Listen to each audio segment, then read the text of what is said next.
Das Come Share the Wine с Ал Мартино. Това е типична емигрантска песен. Освен за споделяне на виното, песента на уличния музикант Роберто разказва, че никой не е непознат и всички имаме нужда един от друг. Той работи в Гърция, Холандия, Австрия и дори в Африка. Ние в момента сме едно семейство. Какво значи държава? Значи качва се от тук лична карта, отиваш до някъде и се връщаш. Проблема е, че правиш анализ с това, което хората живеят там и примерно да кажем тук. Там, обясниха от агенция Посредник, работодателите очакват от хората, които наемат, добро образование, легализирана диплома и когато си написал, че говориш един език, това да е истина. Търсим медицински сестри, лекари, клиентите ни търсят IT специалисти или пък шофьори на камиони, докери на пристанище. Професии, които в Германия, Белгия или Холандия никой не иска да работи, но са много добре платени. В Западна Европа всеки учи, за да остане после в същата област. Там хората не искат да стават чистачки, след като са учили за адвокат, например. От агенцията по заетостта обясняват, че има няколко начина, по които законно можеш да си намериш работа в чужбина и да си сравнително спокоен, че няма да те измамят.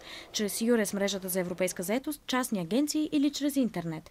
Нашите хора в Европа стават все повече, показва статистиката. Най-много са в Испания, Германия и Италия. Най-много работни места обаче са заявили англичаните. Следват ги германците. Най-много се търсят програмистите, готвачите и сервитьорите. Предпочитат млади хора.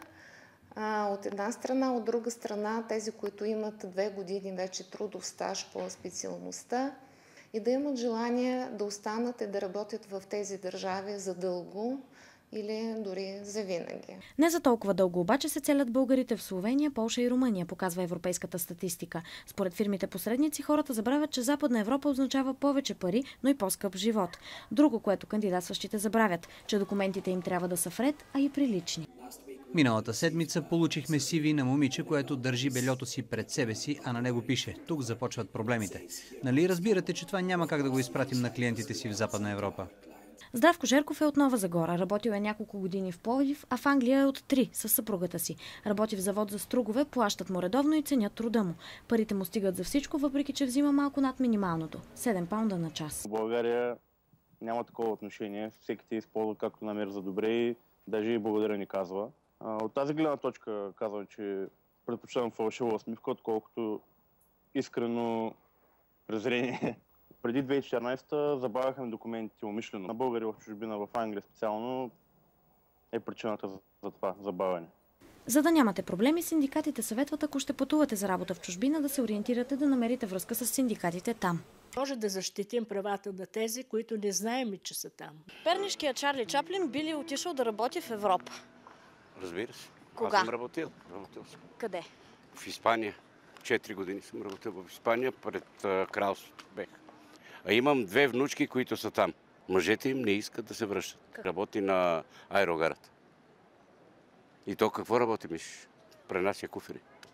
Обаче 9 години са там и не искат да си идват. Французина Пиер е работил в Англия с българин. Дори му харесало.